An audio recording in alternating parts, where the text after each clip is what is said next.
mushobora kwicara muri presence y'Imana. You may be 12 murongo wa mbere. Romans 12 verse 1. Ngo nuko bene data ndabinginga kubw'imbabazi z'Imana ngo mutange imibiri yanyu ibe ibitambo bizima byera bishimwa n'Imana niko kwikorera kwanyu gukwiriye. I beseech you, therefore, brethren, by the mercies of God, that you present your bodies a living sacrifice, holy, acceptable to God, which is your reasonable service. Itangiriro 22 ku murongo w'icenda. Genesis 22 verse 9. Bagera ahantu Imana yamubwiye. Aburahamu yubakayo igicaniro yararikaho zankwi. Aboha Isaka umuhungu we amurambika kuri icyo gicaniro hejuru y'inkwi. Then they came to the place of which God had told him, and Abraham built an altar there and placed the woods in order, and he bound Isaac his son and laid him on the altar upon the wood. Bibiliya iradusaba kuba ibitambo bizima. The Bible inquires us to be living sacrifice Bishirwa ku gicaniro that are placed on the altar kugira ngo tubashe gukorera Imana neza. and to be able to serve God well. Ese umuntu yakora Imana gutari igitambo? How can you serve God yet you are a sacrifice? Ku gicaniro On the altar, niho Imana ikuramo umuntu muzima ukurimo. there God forms the real you. Kuko umuntu wo ku gicaniro ntagaruka ari we, agaruka ari umuzuke. Because the person on the altar does not return as who they were, they return as a risen one. Imbuto igira akamaro. An important seed Ni imbuto ipfa is a seed that defies, ija mu butaka that goes underneath the soil, igapfa. dies there. Nyuma y'izutse When it rises up, ntizuka ari imwe.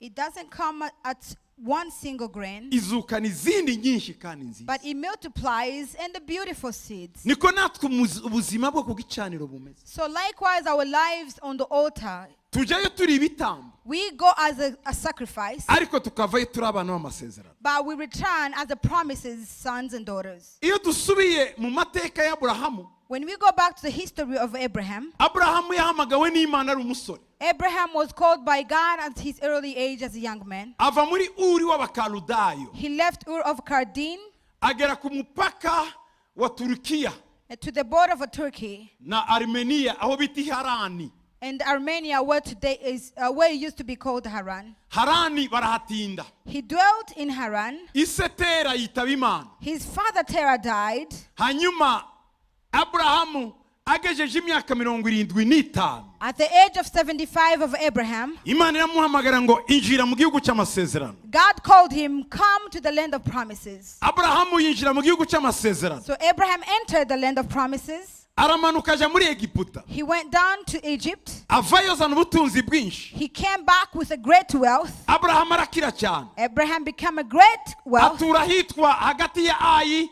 ni Beteli iluze. He dwelt in a luz between Ai and Bethel. Aho ahashira igicaniro. He built an altar there. Imana iramubwira ngo ubura amaso yawe urebe ngo amaso yawe agera hose ndaguhaye. And God said, look up how the farther your eyes can go belongs to you. Agenda atambagira igihugu cyose aho yabonye akashira igicaniro. He walked around wherever he gets, he builds an altar. Agera ku musozi muremure cyane witwa Hebron. He got to a tall mountain called Hebron. Aho hari ibiti by'imyeloni. There were olive trees. Imiti by'imyeloni ni terebente tree. Trebent trees. Arahabaye. He dwelt there. Arahatuye. He dwelt there. Imana irahamusanga. And God visited him. Icyo gihe Imana yari igiye gusura Sodoma ni Gomora. The God was coming to visit Sodom and Gomorrah. Imana imusigira isezerano ngo azabyara. God left a promise to him that she shall give birth. Imana imaze kugenda. After God departed, Abrahamu aramanuka ava i Hebroni ajya i Berisheba. Abraham came from Hebron to Beersheba. Muri uwo mwaka yageze i Berisheba nicyo gihe yabyaye Isaka. The same year he got to Beersheba, he bore Isaac. Isaka yavuka i Berisheba. Isaac was born in Beersheba. Isaka arakura umugabo. Isaac grew and became a great man. Umunsi bamubyaye. The day he was birthed, nyina yarasetse cyane. his mother laughed Amwita bitwenge nicyo Isaka bisobanura mu gihe and burana. called him Isaac, meaning laughter. Ngo dore bitwenge. This is laughter. Isaka izina Isaac mu giheburayo ni bitwenge no guseka bitwenge.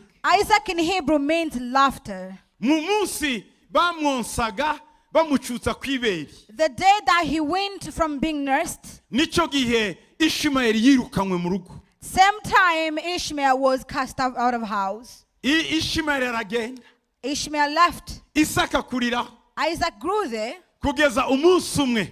until one day, Mu gitabo cy'itangiriro twasomye 22 where we read in Genesis 22, ku murongo wa mbere biravuga ngo hanyuma y'ibyo, now it came to pass. and then on the verse 1 the Bible starts by saying, now it come to pass, Ngo hanyuma y'ibyo it came to pass ibihe after this, by kuvuka what? kwa Isaka, The birth of Isaac, kwirukanwa kwa Ishmael, the casting out of izo Ishmael, seremoni zose zirangiye, or the ceremonial that were done, gutwita kwa Isaka, the conception of Isaac, kumubyara, the birth of Isaac, kwirukana the Ishmael. casting out of Nyuma Ishmael. y'izo souvenir zose After all these souvenirs y'ibirori no kurira, of being whipped, yararize Abrahamu birukanye Ishmael. Abraham cried when Ishmael was kicked out of house. Ibyo byose ako gahinda, iyo mix yo kubona Isaka avutse, kubona Ishmael ahunze, ibyo byose kari agahinda kavanze n'umunezero, igice kimwe agahinda mu rundi ruhande. It was a bittersweet moment for Abraham, having Isaac's birth and also having Ishmael being chased out. Ari muri iyo dilemme, ari aho hantu, So him being in these confusions of his emotions, ngo Uwiteka aramuhamagara. God called him. Abraham aritaba ngo karame. Abraham said, here I am, Lord. Iri si ijwi ryo mu mutima, This is not the inner voice iri calling. ni ijwi ryumvikana. This is a voice that you can hear clearly. Abrahamu yumvishe ijwi ry'Imana clearement, nkuko naguhamagara ngo Jeanne. Abraham heard the voice of God clearly, not as if I would just call out your name Ngo Jeanne. and say, Jean. Undi ngo karame. I will say, here I am. Ntabwo Abrahamu yavuze ngo urinde, yari arimenyereye. Abraham did not question, who is this or who are you? He was familiar with the sound and with the Imana voice. yavuganaga na Abrahamu nk'uko umuntu ahamagara undi. God will come and speak to Abraham as a person to a person. Imubwira ikintu gikomeye, ariko nanone Abrahamu yakoze. He told him a powerful and a very important thing, but Abraham did this. Iramubwira ngo Abrahamu we, He ngo said- jyana umwana wawe w'ikinege He said, kandi Abraham, ukunda. Abraham, take your only one son, the beloved son, Umwana wawe w'ikinege your only son, kandi ukunda. and your beloved son. Yari umwana w'ikinege This was the only son kandi akunda. and very loved. Ngo umujyane mu gihugu cya Moriah, Take him to the land of Moriah, umutambireyo kuba igitambo cyoswa. Bivuga gute? Agomba gushya wese agashira hagasigara ivu. and offer him there as a burnt offering on the mountain of Moriah, which means he needs to be burnt and only ashes will be left behind. Mu isezerano rya kera In the Old Testament, habaga ibitambo bitandukanye. there were all kinds of offerings. Hari ibitambo bimwe Some burnt offerings, babagaga they would slaughter them. bagasiga inyama y'urutugu n'umutima bikarya abatambyi, They will bagatwika ibindi, They will ariko bimwe bakabiha abatambyi. They will leave the hearts and also some meat part of the shoulder, only to be consumed by the priest, but the remaining will be offered. Ibyo byari ibitambo Those were the types of offerings byishimwe ko bari amahoro, of praises that they are at the peace. n'umutambyi yaryagaho. And even the priest will eat. Ariko hari ibindi bitambo But there were other specific botsa offerings bigashira. that they will burn and become ashes. Hari n'ibindi bitambo And other offerings, bakuragamo urugimbu, amayezi, bagakuramo amara byose bakabishyira hanze, they will take none the bagatwika ikintu mu nda kirangaye. they will take the intestines out and burn empty. Ibyo bitambo byari bifite impamvu icyo bivuga. So each offering had its meaning. Ariko igitambo cyoswa But a burnt offering, cyari igitambo utanga n'ihembe ryayo, sinzi ko ribona, It will be- byahindukaga ivu. It will be a burnt offering that you will burn completely from the sore to, well, of the toe to the head and becomes an asher. mwibuke ko So remember that aburahamu ni umutunzi, Abraham is a great wealthy Afite man. inka. He has a cattle. afite He intama, has lamb, sheep. afite ingamiya, He has Camels. camels. ibyo byose yarabifite. All this he has. Imana ntiyamubwiye ngo So God did not ask fata him, mu masho yawe, take among your flocks, fata mu ntama take zawe, among your sheep, fata mu ngamiya take zawe. among your camels. aba yaranezerewe cyane gufata ibihumbi akabiha Imana, He would have been very happy taking all this to God. ariko hari igihe Imana igusaba But there's a time when God asks you, kudatanga ubwinshi bw'ibintu ufite, ahubwo utanga kimukunda cyane. not the numbers of what you have, but one among all that you love the most. jyana umwana wawe Take your son, w'ikinege the only begotten kandi son, ukunda. and whom you love so much. iyo Imana ivuga byenda ngo nk'umwana wawe aba yaragiye gushakisha Ishimayeli iyo yagiye, ati If Ishimayeli garuka twiyunge sha, yahagera bati ndagutanga. If God had only asked him one of your sons, maybe he would have brought Ishmael and said, let us reconcile and offer him. But that's not what happened here. ni urugero gusa sibyo. That's just an example I'm Imana giving. ikubwiye ngo mu bana bawe mpumwe watangiye guteza ariko n'indungora aba ari we mpimana. If God asks you to give you one of your child, you will look the most troubled child among all your kids, and that's the one you will hari utwana offer. tumwe wumva wareresha mu rusengero bati muzamurerere iyo ava yari umuntu nk'abo umuntu yabatanga ndagira ngo kumpana. There are some of your children that you wish to be raised by a church because that they are caused so much troubles in your home. akira pastor mubaniyo muzamugarure yarabaye umugabo. He said, Pastor, he is my child. Please train them well. I want him to return being a good man. ariko Imana izi ubwenge But God is very wise. ngo umwana ukunda He said, your beloved son, that kandi you- wa wundi w'ikinege the, umwe kuri nyina, the only one that you have on his mother. ngo umutambire ku musozi wa Moriya. Bring him and offer him on Mount Moriah. Aburahamu Abraham, ntiyibajije byinshi, he did not question much. No. ntiyabajije Imana muri negosiyasiyo, He did not negotiate with God. kandi nawe ndagira ngo yari yarize ishuri rya negosiyasiyo. And I believe he was well trained in negotiating or making deals. jyana uribuka isodoma hajya guca, Yes.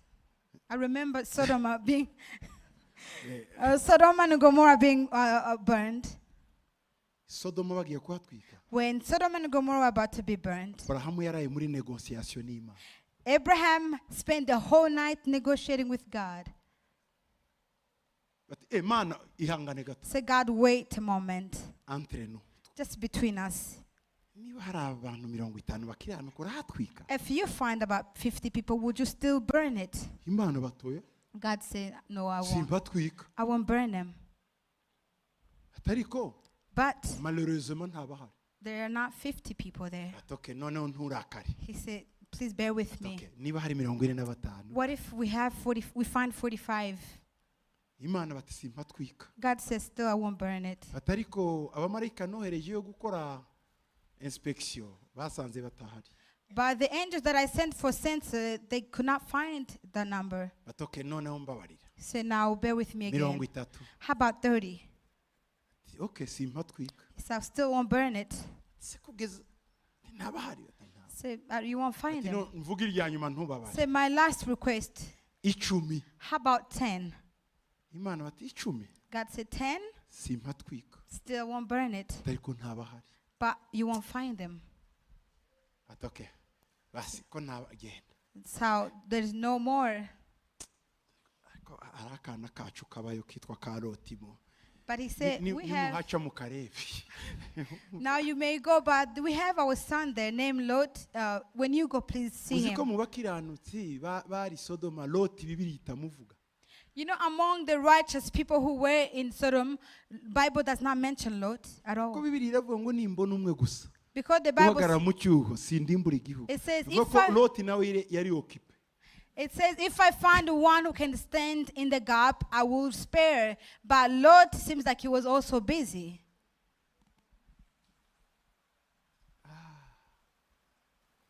niko byagenze. That's what happened. bakuyeyo Loti. He was taken out.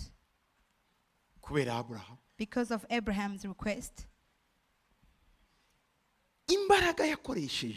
So the strength that he used. Mu gice cya 18-19 kugira ngo Isodoma hatarimbuka. Kuki atazikoresheje kwinginga Imana ngo umwana we adatamba. So the strength that he used in negotiating from chapter 18, chapter 19, why didn't he use the same tactics so he can spare the life of his own son? Imbere y'Imana hari ibyo umuntu atanegosia. Before God, there are things you cannot negotiate. Ni ryari utanegosia n'Imana? But when do you not negotiate with God? Iyo igusabye ikintu. When he requests something from you. Kuko ibyo ufite niyo yabiguhaye. Because all that you have belongs to him. Ibyo utunze niyo yabiguhaye. All that you have, he is the one who gave to Uwo you. mugore niyo yamuguhaye. Your wife came from him. Uwo mugabo niyo yamuguhaye. Your husband came from him. Abo bana niyo yabaguhaye. Your children came from him. Ibyo bintu utunze niyo yabiguhaye. Your wealth came from him. Imana ikubwiye ngo mbakimwe tugomba kunegosia ngo ariko Mana ariko oya niyo yabiguhaye yisubize. So when he asks you that give back to me, you cannot negotiate, you cannot withhold from him. He's the one who gave to you and he's the one to take back, so give to him. Imana iragusaba. So God is asking you Ngo icyo ukunda. that what you love the most, Shikinege. that is the only thing that you have, Ugihe Imana. give it to him. Imana kenshi Most of the ikorwaho nibidukora ku mutima.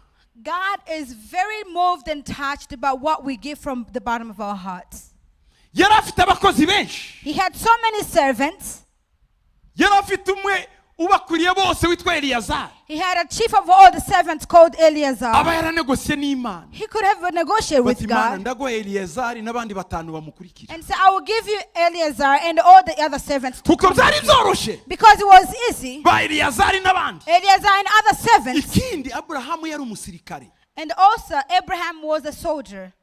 Yari afite abasore He had a man b'abasirikare. of the Ariko great yakuyemo warriors. umutwe w'abakomando 318. But he had trained and he had a military commanders that 318. Abo. 318. All them.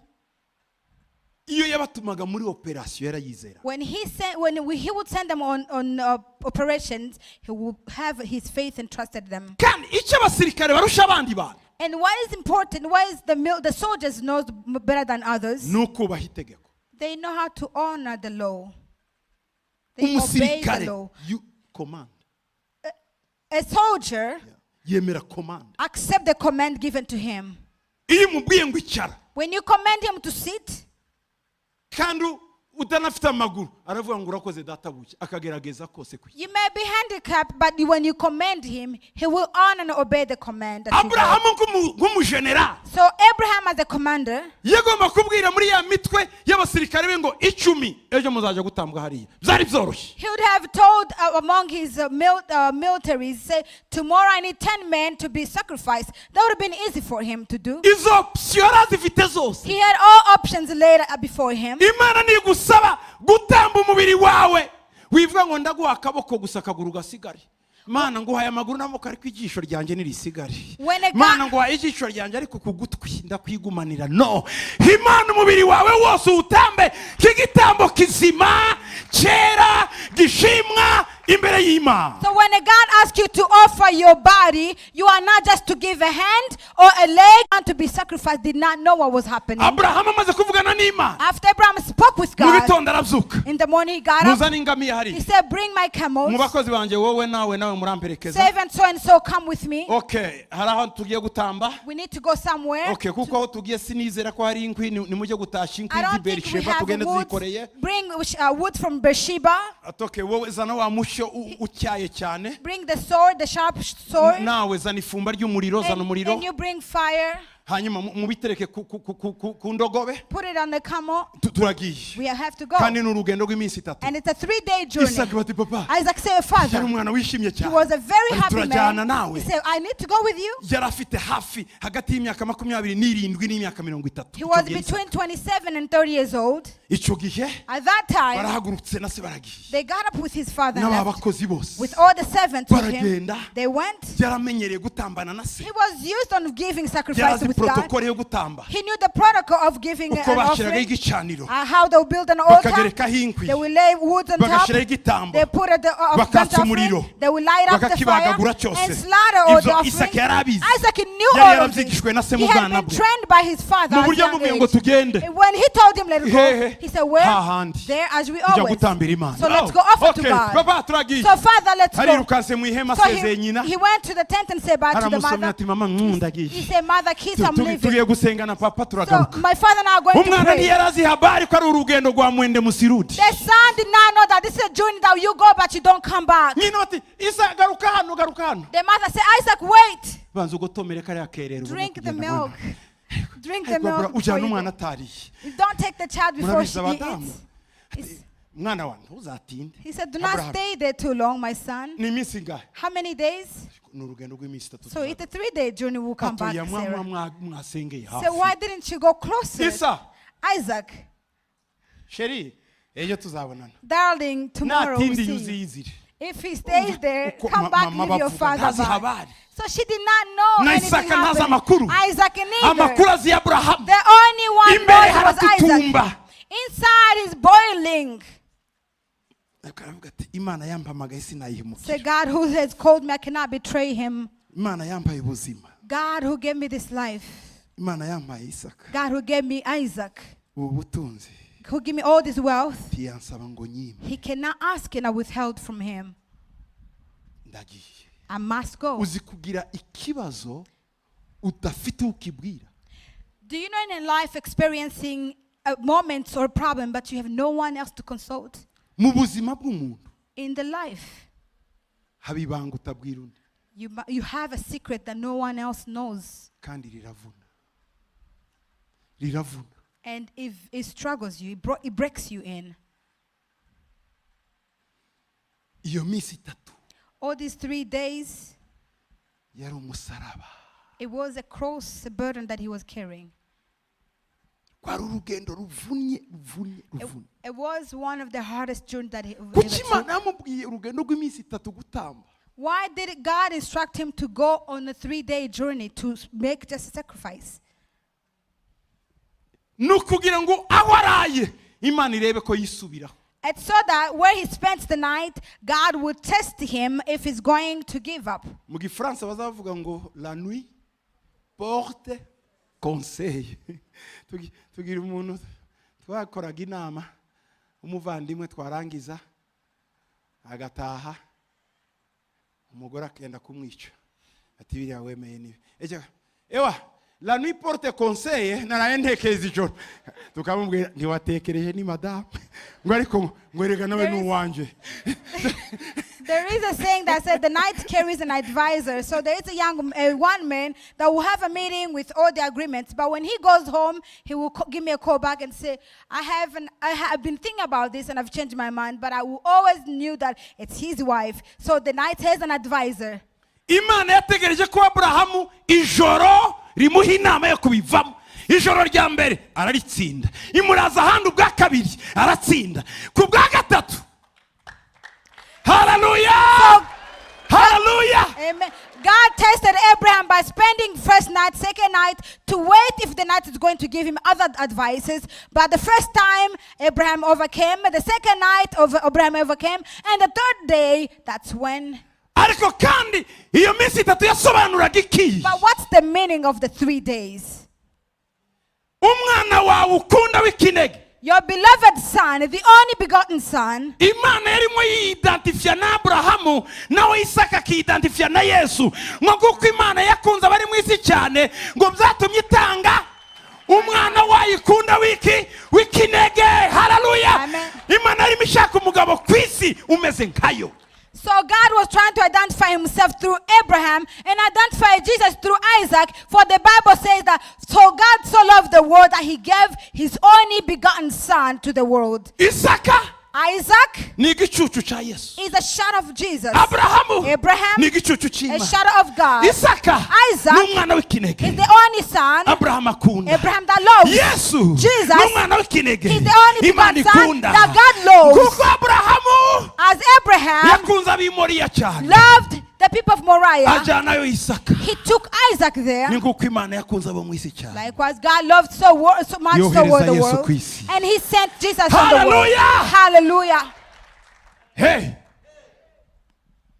Bwana asifiwe. Praise Jesus. Inkuru irakomeza. The story carries Ku on. munsi wa gatatu On day 3, bavuye mu misozi y'Ubuyuda as they came from the mountain of bagera Judah, ku musozi umwe they came to a mountain. ngo yubuye amaso awuhagazeho. When he looked up, standing on Aho it, hantu bahita Zofimu. that place is called Zophim. Zofimu Zophim. ni ahantu yahagaze It's a place where he stood, ngo arangiza umusozi Imana yamubwiye. and he could face the mountain where God instructed him to Ndagira ngo go. Imana ikugeze Zofimu mu mwuka ubona aho yaguhamagariye. I pray that God will take you in Zophim in spirit, so you can see where he called you to go, Aho uzatambira igitambo gishimwa n'Imana. where you will offer the living sacrifice.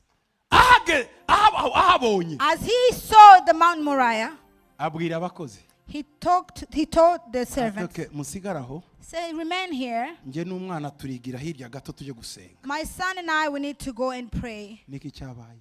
What happened? Akoreza Isaka inkwi. He took the woods upon the head of Amuha wa Isaac. muriro. He took the fire to Isaac Amuha n'umushyo. and the sword to Niwe wari Isaac. umusore. He was the young man, Imyaka hafi 30. around 30 years old. Abrahamu afite hafi 150. Abraham is almost 150. Baragenda. They went. Bagiye. As they Umva go, umwana arikoreye. you know, the child is carrying woods and fire and the Agenda sword. akavugiriza. He went whistling. He went whistling. Papa! Father, Papa! Father, Karame mwana, ndakumva.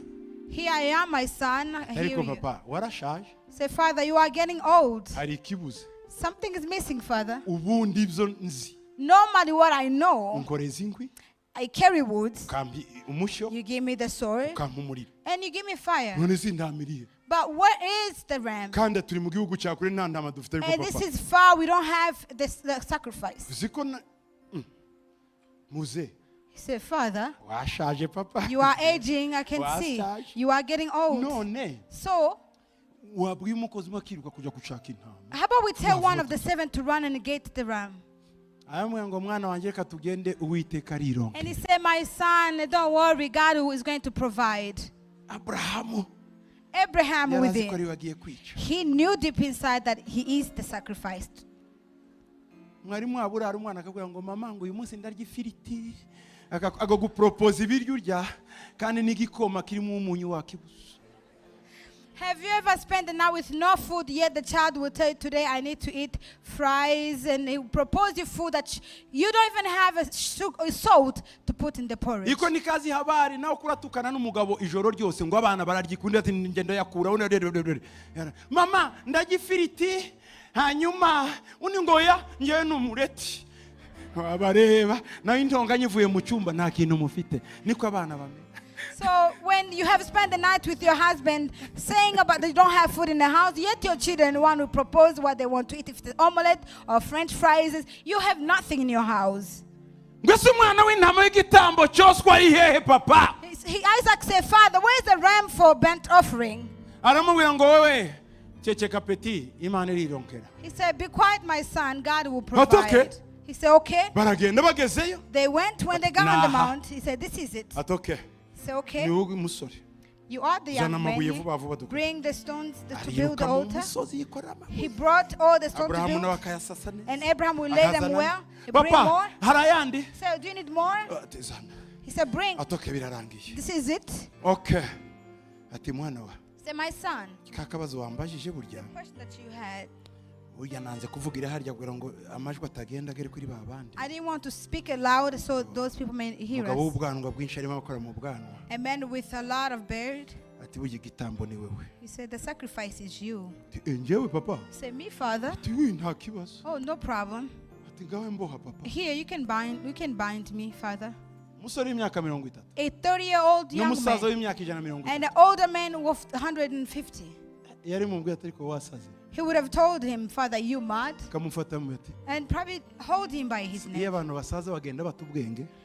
So he will start questioning, when you are getting old, you lose your mind, right? Ariko Isaka But Isaac, yari umwana wumvira. he was a very obedient young man. Kuri se On his ngo father, Yesu Jesus ngo yumviraga Imana. obeyed and honored his Isaac. son. Isaac Yumviraga Imana, yumviraga se. obeyed his father. Wowe You, wumvira nde? who do you honor? Ngo ndabingize bene data, So I beseech you, brethren, mutange imibiri yawe offer your bodies ibi bitambo bizima to be a living sacrifice, byera holy, bishimwa n'Imana, acceptable to ngo God. niko kwikorera kwanyu And gukwiye. that is your reasonable service. Ushobora gutanga uyu munsi ubuzima bwa mubiri wawe ukabiha Yesu. Can you offer your body, your life today to Christ? Imana ibigufashe. May God help you. Aramuboha He bound him. He bound him hejuru y'inkwi, on top of the woods. arangije And then ati Isa, he said, Isaac, harya wa muri uri where's the fire? karaboshye ka urebe hirya y'ibuye hariya niho umuriro uri. As he was bound, he says, look behind that place. Arawuzanye. Father went and got it. Umushyo wawushize he? Where did you put the sword? Ati tarahajye ni hehe? Okay, reba hariya munsi ya kiriya giti. He said, by the tree. That's where I laid it. Ati okay, nawubonye. So I found it. Okay. Garama rero ijosi uri. So now lay on it and flip your head. Isaka araryamishije. Isaac lay down. Ati okay, mwana wa, Say, my son, ndakubaze mu izina rya Yehova yire. I'm going to slaughter you in the name of Jehovah. Afata inkota. He took the sword Agiye kunyuza mu ijosi. as he was about to cut his neck. Imana ngo Abrahamu, God called Abraham. karame, Say, here I am. ngo ntugiriye nabi Isaka, ngo nakubonye ntacyo wanyima. Do not touch Isaac. Do not harm him. I have seen your heart. You cannot withhold anything from me. Nakubonye I have seen you, Abraham. ntacyo wanyima. You cannot withhold anything from me. Bahindukiye inyuma, As he turned, asanga imfizi y'intama iryamye mu biti. he found a ram in the tree. Wari wabona ihene iri hejuru y'igiti Have you ever seen a goat on the cyangwa tree? intama? Or a sheep? Iba ihagiye, If it's there, iba yahashizwe n'umuntu. it has been placed there by someone. Ninde wari wayihashize? But who could have done that? Ni Yehova Jire. It's Jehovah Jireh. Imana itanga amarongo yake. God who provides. Uwo munsi Isaka avamo On that day, Isaac was ari raised igitambo kizima. as a living Nubura sacrifice. ubugingo bwawe uzabutora, nukunda ubugingo bwawe uzabubura. If you love your life, you will lose it. If you let go of your life, you will find it. Amahoro ya Yesu Kristo May the peace of Jesus Christ abe muri wowe. dwell in Ubwo you. wiyemeje kuba igitambo kizima. Because you are now committed to be a Haguruka living dusengane sacrifice. nawe, Mama. Please stand up and we'll pray together. Shimwa Yesu. Be praised. Mana nzanye ubwoko bwawe, God, I presented your people mbashize mu maboko yawe, in your hands. ubagire igitambo kizima Make them a living sacrifice gishimwa nawe. that is pleasing to you, Cyera. that is holy. Batamba imibiri, May they offer their ingingo bodies, zabo, their body parts, imihogo yabo, their throats, amaboko, their arms, amaguru, their legs, umutwe, their heads. byose bibi byawe. All must be to you. Bavemo ari ibitambo bizima. May they come out as a living sacrifices. Ndagushimiye Yesu I thank you, O Jesus, ko bemeye kuja ku gicaniro for they have accepted to go on the altar kugira ngo babe igitambo kizima and become living sacrifices cyera that is holy, gishimwa nawe. acceptable to you. Wabahaye byinshi, You have blessed them with many. wabahaye byinshi, You have blessed them with so much. bakoreho nabo bitange, May you touch them to be sacrificed. nabo bakwihe, May they become full. bahinduka igitambo May kizima. they become a living sacrifice. Icyubahiro kibica Glory belongs to you. mu izina rya Yesu. In Jesus' name. Amen. Amen. Mwene data Brethren here, utarakizwa, if you are yet to be tutaha saved, udakijijwe. do not leave this place Ngwino without hano receiving wakire Jesus. Yesu. Come and receive Abandi Jesus. amahoro ya Yesu Other, may the peace of Jesus atahane nawe. go with you. Mutahe amahoro. Go with the